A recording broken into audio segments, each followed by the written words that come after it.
అందరికీ నమస్కారం. శ్రీనివాస్ చెప్పే కథలకు మీ అందరికీ స్వాగతం. ఇప్పుడు మనం వినబోయే సీరియల్ లాకెట్ మర్మం 5వ భాగం. రచన కొమ్మూరి సాంబశివరావు గారు. మరి కథలోకి వెళ్దామా? సరోజ గదిలోకి రాగానే ముగ్గురు ఆశ్చర్యంతో చూశారు. తిరుమలరావు లాంటి దొంగకి అంత అందమైన కుమార్తె ఉంటుందని వాళ్ళు అనుకోలేదు. సరోజ నెమ్మదిగా శ్రీరాములు బల్ల దగ్గరికి వెళ్ళి నిల్చుంది. ఏమిటి నాన్న అన్నది. ఈ అమ్మాయి తిరుమలరావు కుమార్తె కాదేమో, శ్రీరాములు తమను మోసం చేస్తున్నాడేమో అని అనుమానించాడు ఇన్స్పెక్టర్. ఈయన యుగంధర్, ప్రఖ్యాత డిటెక్టివ్, నిన్నేవో ప్రశ్నలు అడగాలట అన్నాడు శ్రీరాములు. సరోజ నిలుచునే యుగంధర్ని చూసింది. అమాయకంగా నిర్మలంగా ఉన్నాయి ఆ అమ్మాయి నల్లని పెద్ద కళ్ళు. యుగంధర్ తిరుమలరావుని వర్ణించి, అలాంటి మనిషి ఈ మధ్యన నిన్ను కలుసుకున్నాడా అని అడిగాడు. లేదు అంది సరోజ. ఈ వారం 10 రోజుల మధ్య పరిచయం లేని ఏ కొత్త మనిషి నిన్ను పలకరించలేదా? సరిగా జ్ఞాపకం చేసుకుని చెప్పమ్మా. లేదండి. యుగంధర్, స్వరాజ్యరావు ఒకరి మొహం ఒకరు చూసుకున్నారు. ఏమమ్మా, నీ వద్ద ఏదైనా లాకెట్ ఉందా అడిగాడు యుగంధర్. ఉన్నదండి. ఇక్కడే ఉందా? మేడ మీద నా గదిలో ఉంది. ఒకసారి దాన్ని తెస్తావా? చూసిస్తాను. సరోజ శ్రీరాముల వైపు చూసింది. తీసుకొచ్చి చూపించమ్మా అన్నాడు శ్రీరాములు. సరోజ గదిలోంచి వెళ్ళిపోయింది. లాకెట్ విషయం ఎందుకు అడుగుతున్నారు అడిగాడు శ్రీరాములు. క్షమించాలి, దాని గురించి ప్రస్తుతం నేనేం చెప్పలేను. హత్యకి అది ఒక సూచన అని మాత్రం చెప్పగలను అన్నాడు యుగంధర్. అంతలో సరోజ తిరిగి వచ్చి ఒక చిన్న హారం బల్ల మీద పెట్టింది. అది బంగారం దండ. దానికి మధ్యన కానీ కాసంత గుండ్రటి వెండి పతకం ఉంది. ఆ పతకం మీద లక్ష్మీ విగ్రహం చెక్కి ఉంది. బాగా అరిగిపోయి చాలా పల్చగా ఉంది. యుగంధర్ దాన్ని పరీక్ష చేశాడు. దాన్ని తెరిచే వీలుందేమోనని, దాని మీద ఏమైనా గుర్తులు ఉన్నాయేమోనని చూశాడు. తిరుమలరావు దొంగిలించి దాచిన నగలకి ఈ లాకెట్కి ఏదో సంబంధం ఉండి ఉండాలి అని యుగంధర్ మరింత జాగ్రత్తగా ఆ లాకెట్ని పరీక్ష చేశాడు. కానీ ఆ లాకెట్ తెరవటానికి కానీ దాంట్లో ఏదైనా దాచడానికి కానీ వీలున్నట్టుగా కనపడలేదు. ఈ లాకెట్ నీ దగ్గర ఎన్నాళ్ళ నుంచి ఉంది అడిగాడు యుగంధర్. నాకు ఊహ తెలిసినప్పటి నుంచి నా దగ్గరే ఉంది అంది సరోజ. లాకెట్ నేను తీసుకోనా అడిగాడు యుగంధర్. సరోజ శ్రీరాములు వైపు చూసింది. శ్రీరాములు తల ఊపాడు. యుగంధర్ లాకెట్ జేబులో వేసుకుని లేచి మళ్ళీ కలుసుకుంటాను అని అక్కడి నుంచి బయలుదేరాడు. ఇక శ్రీరాములు ఇంట్లో నుంచి బయటకు వెళ్ళిన తర్వాత ప్రసాద్ ఆ ఇంటికి ఎదురుగా నిలబడి ఆలోచించసాగాడు. సరోజ ఏదో ప్రమాదంలో ఉంది, అందులో సందేహం లేదు. ఏదో ప్రమాదం ఉండబట్టే వెంటనే తనను అక్కడి నుంచి వెళ్ళమంది. సరోజని ఆ ఇంట్లో వదిలి వెళ్ళిపోవటానికి అతనికి మనసు రాలేదు. ఆమెకు సహాయం చేసేందుకు మార్గాలు ఆలోచించాడు. ఏమీ పాలుపోలేదు. ఆ ఇంటి ముందే కాపు కాచి సరోజ బయటకు వస్తే ఆమెతో వివరంగా మాట్లాడచ్చు అనుకుని ఆ ఇంటి మీదే దృష్టి ఉంచి కొంచెం దూరంలో ఉన్న ఒక చిన్న కాఫీ హోటల్లో కూర్చున్నాడు. సాయంకాలం 5 గంటల ప్రాంతాలలో కారు వచ్చి ఆ ఇంటి ముందు ఆగడం చూశాడు. అందులోంచి ముగ్గురు దిగి లోపలికి వెళ్ళటం చూశాడు. 6 అడుగుల 3 అంగుళాల పొడుగు, విశాలమైన ఛాతీ, కండలు తిరిగిన ఉక్కులా ఉన్న శరీరం, టీవైన విగ్రహం, గంభీరంగా ఉన్న ముఖము చూసి అది డిటెక్టివ్ యుగంధర్ అని గుర్తుపట్టాడు.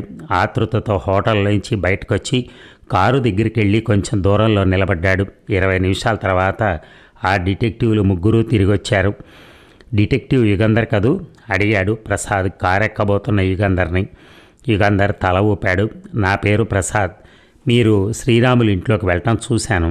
మీతో కొన్ని విషయాలు చెప్పాలి, మీ సహాయం కావాలి అన్నాడు ప్రసాద్. యుగంధర్ ప్రసాద్ని ఆపాదమస్తకం పరీక్షగా చూసి ఏ విషయం గురించి అడిగాడు. శ్రీరాముల గురించి, సరోజ అనే అమ్మాయిని గురించి. చెప్పండి అన్నాడు యుగంధర్ కారు దగ్గరే నిలబడి. ప్రసాద్ ఊపిరి తీసుకోకుండా కిందటి రాత్రి నుంచి జరిగిన సంఘటనలన్నీ చెప్పాడు. మీరు ప్రైవేటు డిటెక్టివ్ గనక చెప్పాను, పోలీసులకి తెలియచేయకూడదు. సరోజని ఇబ్బందుల్లో పెట్టడం నాకు ఇష్టం లేదు అన్నాడు.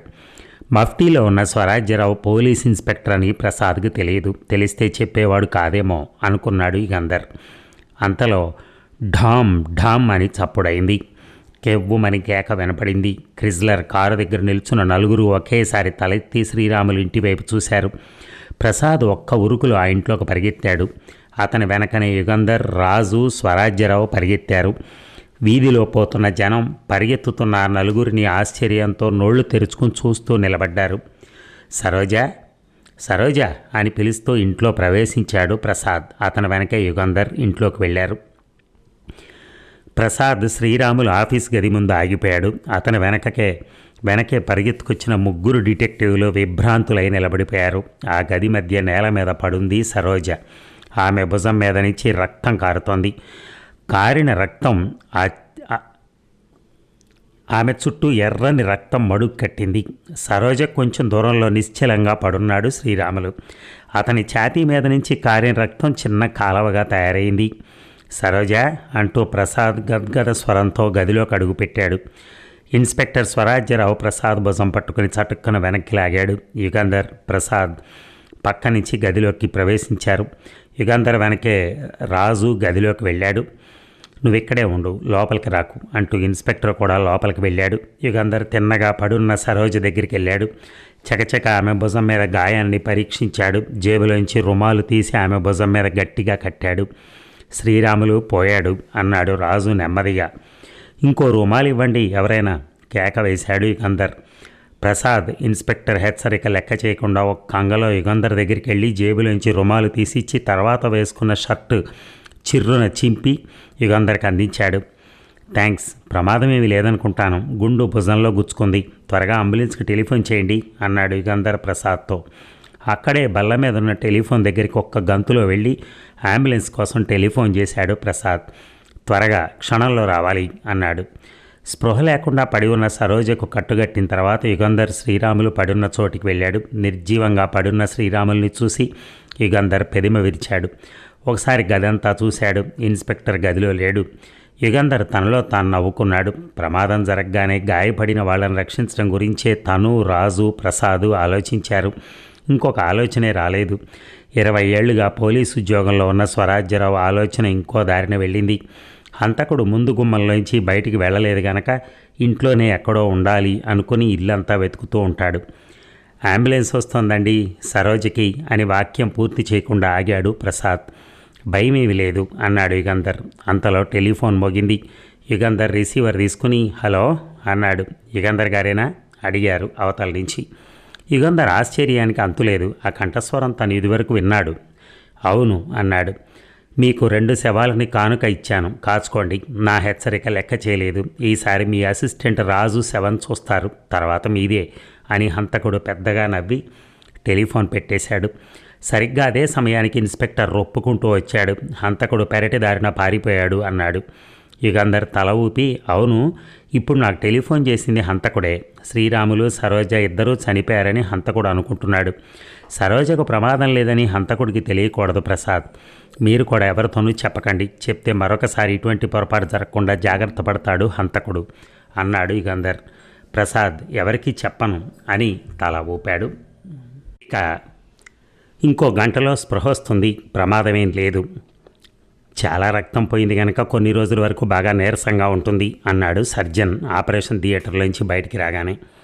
జనరల్ ఆసుపత్రి ఆపరేషన్ థియేటర్ బి ముందు వసారాలో నిలబడున్నారు యుగంధర్, రాజు, ప్రసాద్. సర్జన్ చెప్పిన విషయం వినగానే ప్రసాద్ ముఖం వికసించింది. ప్రమాదమేం లేదు కదా అడిగాడు ప్రసాద్. సర్జన్ చిన్నగా నవ్వి ఏమీ ప్రమాదం లేదు, గుండు తీసేశాను, బ్యాండేజ్ కట్టాను. ఆమెకు స్పృహ రాగానే నర్సు మీకు తెలియజేస్తుంది, మీరు వెళ్ళి చూడొచ్చు. ఆమెను ఎక్కువ శ్రమ పెట్టకండి అని చెప్పి సర్జన్ వెళ్ళిపోయాడు. యుగంధర్, రాజు వసారా చివర ఉన్న బెంచి మీద కూర్చున్నారు. ప్రసాద్ వసారాలో పచారులు చేస్తున్నాడు. 5 నిమిషాలకు ఒకసారి చేతి గడియారం చూసుకుంటున్నాడు. ఎంతకీ గంట కాదు.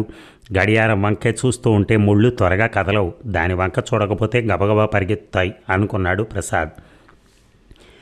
యుగంధర్ చేతి గడియారం చూసుకున్నాడు. ఇంకో 10-15 నిమిషాల్లో సరోజకు స్పృహ రావచ్చు.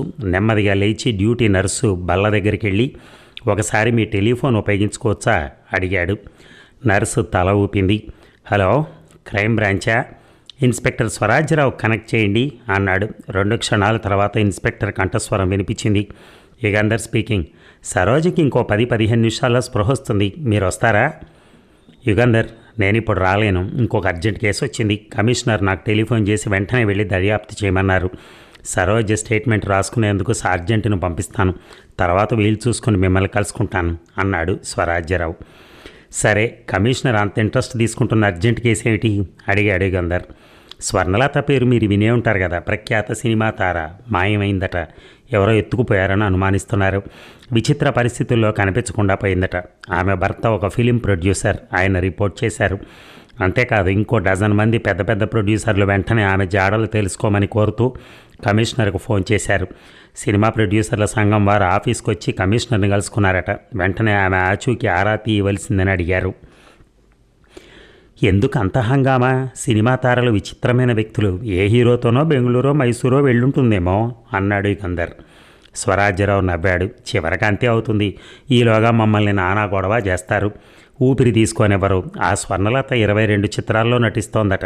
ఆమెకి ఏదైనా ప్రమాదం జరిగితే ప్రొడ్యూసర్లందరికీ అమితమైన నష్టం కలుగుతుందట. అది గొడవ. ఆమె మీద ప్రేముండి కాదు అన్నాడు. యుగంధర్ భుజం మీద మెత్తని వేళ్లు పడ్డాయి. వెనక్కి తిరిగి చూశాడు. తెల్లని గౌను వేసుకున్న నర్సు వెనక నిలబడి గది నెంబర్ 2లో ఉన్న పేషెంట్కి స్పృహొచ్చింది అన్నది నెమ్మదిగా. సరోజకి స్పృహొచ్చిందట. ఆమెతో మాట్లాడిన తర్వాత ఫోన్ చేస్తాను అన్నాడు యుగంధర్ రిసీవర్ పెట్టేస్తూ. యుగంధర్, రాజు, ప్రసాదు సరోజ ఉన్న గదిలోకి వెళ్ళారు. ఆమె భుజానికి కట్టు కట్టి ఉంది. మొహం బాగా పీక్కుపోయి ఉంది. విప్పారిన కళ్ళతో ప్రసాద్ని చూసింది. ప్రసాద్ చకచక ఆమె మంచం దగ్గరికి వెళ్ళి పక్కనే నిల్చుని ఆమె చేయి పట్టుకుని చెవిలో సరోజ అన్నాడు. సరోజ కళ్ళ వెంట నీళ్లు జలజల రాలేయి. యుగంధర్ చిన్నగా తగ్గి ఏమ్మా బాధగా ఉందా అడిగాడు. అట్టే బాధగా ఏం లేదు. ఏం జరిగింది? నాన్నగారు ఎలా ఉన్నారు అడిగింది. నాన్న అంటే శ్రీరాములేనా అని యుగంధర్ పెదమ విరిచాడు. 5 నిమిషాల సేపు సరోజ మాట్లాడలేదు. ఆమె కళ్ళ వెంట నీళ్ళు అలా కారుతూనే ఉన్నాయి. తర్వాత తేరుకుని నా కథ వినటానికి వచ్చారనుకుంటాను, చెప్తాను, ఇక చెప్పక తప్పదు అని నిట్టూర్చి చెప్పటం ప్రారంభించింది. ఇక ఏవో కొన్ని విషయాలు తప్ప నా చిన్ననాటి విషయాలు బాగా జ్ఞాపకం లేవు. నేను మా నాన్న ఒక చిన్న ఇంట్లో ఉండేవాళ్ళం. అదే పెంకిటిల్లు. మా ఇంటి పక్క వాటాలో ఒక కుటుంబం ఉండేది. మా అమ్మ పోవటం అసలు నాకు తెలియదు. ఓ రోజు రాత్రి మా ఇంటికి పోలీసులు వచ్చి నాన్న పట్టుకుపోయారు. నేను ఏడ్చాను. పక్కవాటాలో వాళ్ళు నన్ను వాళ్ళ ఇంటికి తీసుకెళ్లారు. వాళ్ళ ఇంట్లో ఎన్నాళ్ళున్నానో జ్ఞాపకం లేదు. తర్వాత నన్ను స్కూల్ లాంటి చోట చేర్పించారు. అక్కడ చాలామంది పిల్లలున్నారు. అది అనాథ బాలికా శరణాలయం అని తర్వాత నాకు తెలిసింది. అక్కడ కొన్ని రోజులు ఉన్నాను. తర్వాత ఒక ఆయన అక్కడికి రావటం, మా టీచర్ని అక్క అని పిలిచేవాళ్ళు. నన్ను పిలిపించి ఆయనకు అప్పచెప్పటం, ఆయనే నా నాన్న అని చెప్పటం బాగా జ్ఞాపకం ఉంది. ఆయనతో ఆ రోజే వెళ్ళిపోయాను.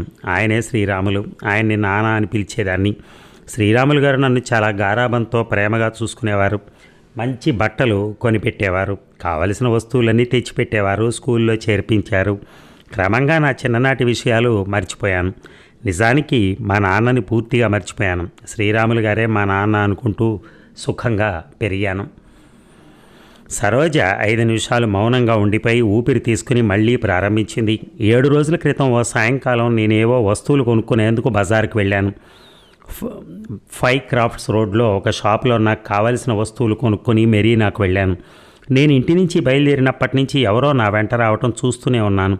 కుర్రాళ్ళు అలా వెంటబట్టం మామూలే. కానీ నన్ను వెంబడిస్తున్న మనిషి కుర్రాడు కాదు, ముసలిగా ఉన్నాడు. కోపం వచ్చి చివరికి ఎవరు నువ్వు అని అడిగాను. నాతో మాట్లాడాలని అన్నాడు. మాట్లాడమన్నాను. తను నా తండ్రినని, తన పేరు తిరుమల రావని, 12 ఏళ్ల క్రితం జైలుకి వెళ్ళానని, ఆ క్రితం రోజే విడుదలయ్యానని చెప్పాడు. మొదట నేను నమ్మలేదు. కానీ తర్వాత ఆ కళ్ళు, ఆ నుదురు చూశాక, ఆ గొంతు విన్నాక నాలో ఏదో కలవరం కలిగింది. అతను చెప్పేది నిజమని, ఆయనే నా తండ్రి అని నా అంతర్వాణి చెప్పుతున్నట్టు అయింది. సరోజ కాసేపు మళ్ళీ మౌనంగా ఉండి తర్వాత నెమ్మదిగా 12 ఏళ్ల క్రితం చూసిన మా నాన్నని హఠాత్తుగా నడి రోడ్డు మీద చూశాను. ఏం చేయాలో తోచలేదు. ఇంటికి రమ్మన్నాను. అప్పుడే రానని చెప్పాడు. ఓ పక్క పోలీసులు, ఇంకో పక్క తనకు తోడు పడిన దొంగలు తన కోసం చూస్తున్నారని చెప్పాడు. 12 ఏళ్ళు జైలు శిక్ష అనుభవించిన తర్వాత ఇంకా పోలీసుల భయం ఎందుకని అడిగాను. తను దొంగతనం చేసిన నగలు ఎక్కడ దాచింది తెలుసుకోవటానికి పోలీసులు తనను కనిపెడుతున్నారని చెప్పాడు. ఆ దొంగ సొమ్ము పోలీసులకు అప్పజెప్పేయమని అన్నాను. పోలీసులకు ఇవ్వనని, ఏ బ్యాంకు నుంచి దొంగతనం చేశాడో ఆ బ్యాంకుకి ఇస్తానని చెప్పాడు. ఆ నగలు నాకు ఇస్తానని వాటిని తీసుకెళ్లి బ్యాంక్ యజమానులకు ఇవ్వమని, అలా చేస్తే 50,000 రూపాయలు బ్యాంక్కి వాళ్ళు ఇస్తారని చెప్పాడు. దాని గురించి మా ఇద్దరికి వాదన జరిగింది. చివరికి సరే అన్నాను. చిన్నప్పుడు నా మెడలో ఒక లాకెట్ కట్టానని, అది ఉందా అని అడిగాడు. ఉన్నదని చెప్పాను. మర్నాడు పొద్దున్న దాన్ని తీసుకుని అదే చోటుకి నన్ను రమ్మని చెప్పాడు. శ్రీరాములకి ఈ విషయం చెప్పొద్దు అన్నాడు. మర్నాడు పొద్దున లాకెట్ తీసుకుని అదే చోటుకి వెళ్ళాను. నాన్న రాలేదు. నాకేం చేయటానికి తోచలేదు. సాయంత్రం మళ్ళీ వెళ్ళాను. నాన్న రాలేదు. ఇలా వారం రోజులు వరుసగా ఆ చోటుకి వెళ్ళి నాన్న వస్తాడేమోనని ఆశతో చూశాను. కానీ నాన్న జాడలేదు. మొన్న సాయంకాలం చీకట పడుతూ ఉండగా శ్రీరాములు గారు హడావిడిగా ఇంటికొచ్చి నన్ను తనతో రమ్మని కారెక్కించుకుని తీసుకెళ్లారు. మద్రాసు దాటి ట్రంక్ రోడ్డు మీద చాలా దూరం వెళ్ళాక రోడ్డు కొంచెం దూరంలో ఉన్న ఒక ఇంటి ముందు కారు ఆపి లోపలికి తీసుకెళ్లారు నన్ను. ఆ ఇంట్లో ఒక అతను ఉన్నాడు. మేము లోపలికి వెళ్ళగానే తలుపు లోపల గడియ పెట్టి నన్ను గదిలోకి తీసుకెళ్లాడు అని చెప్పి కాసేపు కళ్ళు మూసుకుని 5 నిమిషాల తర్వాత మళ్ళీ చెప్పటం ప్రారంభించింది. ఆ గదిలో నాన్న నేల మీద పడున్నాడు. చేతులు కాళ్ళు కట్టేసున్నాయి. చెవుల కిందనిచ్చి రక్తం కారుతోంది. నాన్న నన్ను కలుసుకున్న రోజే ఆ మనిషి నాన్నను పట్టుకుని ఖైదు చేసి నగలెక్కడ దాచింది చెప్పమని హింసిస్తున్నాడని, నాన్న చెప్పటం లేదని తెలిసింది. నన్ను చూపించి చెప్పకపోతే నిన్ను పెట్టిన హింస నీ కళ్ళ ముందర నీ కూతురును కూడా పెడతానని బెదిరించాడతను. శ్రీరాములు చూస్తూ ఊరుకున్నాడు. శ్రీరాములు కూడా అతనితో కలిసి ఈ పని చేస్తున్నాడని నాకు బోధపడింది. నాన్న చెప్పలేదు. నన్ను ఇంకో గదిలో పెట్టి తలుపులు మూసేశాడు. నాన్న మూలగటం, బాధతో కేకలు పెట్టడం వినిపించాయి. నేనేమీ చేయలేని స్థితిలో ఉన్నాను. తర్వాత కాసేపటికి శ్రీరాములు ఆ ఇంకో మనిషి నేనున్న గదిలోకి వచ్చి ఆ నగలు ఎక్కడ దాచింది నాకు తెలిస్తే చెప్పమని అడిగారు. తెలియదని చెప్పాను. నాన్న లాకెట్ గురించి నన్ను అడిగిన విషయం చెప్పలేదు. నా గదిలోంచి బయటికి వెళ్ళారు. 5 నిమిషాల తర్వాత ఇద్దరూ హడావిడిగా పరిగెత్తారు. వాళ్ళ మాటలను బట్టి వాళ్ళు నా గదిలో ఉండగా నాన్న పారిపోయాడని తెలిసింది. నేను సంతోషించాను. 2 గంటల తర్వాత ఇద్దరూ తిరిగి వచ్చి నా గది తలుపు తీశారు.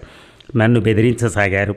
వాళ్ళ నుంచి ఎలాగైనా తప్పించుకోవాలనుకుని అడుగో నాన్న అని కేక వేశాను. ఇద్దరు నేను చూపించిన వైపు పరిగెత్తారు.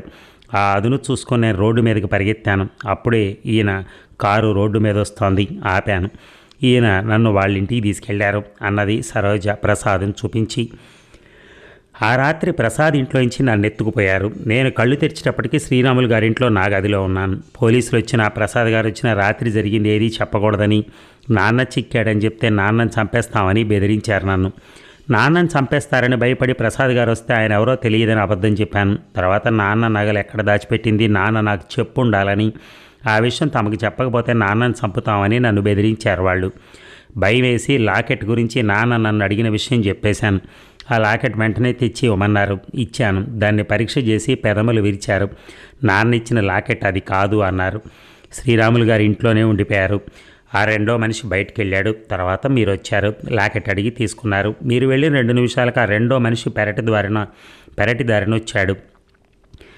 అసలు లాకెట్ ఎక్కడో దాచానని దాన్ని తెచ్చి ఇవ్వమని బెదిరించాడు. చిన్నప్పుడు మా నాన్న నా మెడలో కట్టిన లాకెట్ విషయం అప్పుడు జ్ఞాపకం వచ్చింది. అది బంగారంలా మెరిసేది. దాని మధ్య ఒక చిన్న రాయి ఉండేది. నన్ను అనాథ శరణాలయంలో చేర్పించడానికి తీసుకుపోతూ మా పక్కింటి ఆమె నా మెడలో ఒక లాకెట్ కట్టింది. అది నాది కాదని ఏడ్చాను. నా లాకెట్ ఎక్కడో పోయిందని, దానికి బదులు తీసుకోమని ఒక వెండి లాకెట్ నా మెడలో కట్టింది. అదే ఇప్పుడు నా దగ్గర ఉన్న లాకెట్. ఆ నగలు దొరికితే వీళ్ళు నన్ను నాన్నని బాధ పెట్టరని ఆ విషయం చెప్పాను. ఆ విషయం వినగానే ఆ రెండో మనిషి చటుక్కున లేచి ఈ అమ్మాయి వల్ల మనకు తెలిసేది ఏమీ లేదు, నన్ను చూసింది కనుక ఈ పిల్ల బతికుండడం ప్రమాదం అంటూ పిస్తోల్ తీశాడు. అంతవరకు అతనికి సహకారం చేసిన శ్రీరాములు గారు ఈ అమ్మాయిని ఏం చేయటానికి వీలు లేదు అని అరిచారు. అతను నవ్వి, శ్రీరాములు, ఈ అమ్మాయి మీద నీకు ఇంత మమకారం దీనికి నీ కూతురు కాదుగా అన్నాడు. నా కూతురు కాకపోతేనే ఇన్నాళ్ళు పెంచాను. పెంచిన మమకారం ఎక్కడికి పోతుంది? నీ విషయం నా విషయం ఎవరికి చెప్పదులే అన్నాడు శ్రీరాములు గారు. ఈ పిల్ల మీద నా భవితవ్యం ఆధారపడి ఉండాలా అంటూ పిస్తోలు నా మీద గురి పెట్టాడు అతను. వీల్లేదు అంటూ శ్రీరాములు గారు నాకు అతనికి మధ్యలో వచ్చి నిల్చున్నారు. అడ్డం లేకపోతే నిన్ను కూడా కాలుస్తాను అన్నాడు అతను. పోలీసులు యుగంధర్ బయట ఉన్నారని, పిస్తోలు కాలిస్తే వాళ్ళు వస్తారని చెప్పారు శ్రీరాములు గారు. అతను నవ్వి పిస్తోలు పేల్చాడు. శ్రీరాములు గారు పడిపోయారు. నేను కేక పెట్టాను. మళ్ళీ పిస్తోలు పేలింది. నా భుజానికి తగిలింది. కింద పడిపోయాను అన్నది సరోజ. మీ పక్కింట్లో ఉండేవాళ్ళు ఎవరు అడిగాడు యుగంధర్. నాకు సరిగా తెలియదు. వాళ్ళింట్లో నా ఈడు అమ్మాయి ఒకటి ఉండాలి, నాతో ఆడుకునేది. ఆ అమ్మాయి పేరు స్వర్ణలత అని మాత్రం జ్ఞాపకం ఉంది అని అంది. యుగంధర్ కళ్ళల్లో మార్పు గమనించాడు రాజు. ఈ విషయం హంతకుడికి చెప్పావా? ఆతృతతో అడిగాడు యుగంధర్. సరోజ తల ఊపింది. యుగంధర్ లేచి నిల్చున్నాడు. నేను వస్తాను, మళ్ళీ కలుసుకుంటాను అన్నాడు గదిలోంచి చకచకా బయటికి నడుస్తూ. నాన్న ఏమయ్యాడు, ఎక్కడున్నాడు అడిగింది సరోజ. ఆ స్థితిలో నిజం చెప్పడం మంచిది కాదనుకుని యుగంధర్ జవాబు చెప్పకుండా రాజుని వెంట పెట్టుకుని బయటికి వెళ్ళిపోయాడు. సరోజ, కాసేపు కళ్ళు మూసుకుని పడుకో, అలసిపోయావు అంటూ ఆమె తలనిమిరాడు Prasad. Detective Yugandhar telephone directory తీసి సినిమా తార స్వర్ణలత చిరునామా తెలుసుకుని క్రిజ్లర్ కారు శరవేగంగా పోనిచ్చాడు ఆమె ఇంటికి. మరి ఈ భాగం ముగిద్దామా? మళ్ళీ రేపు కలుద్దాం. Thank you.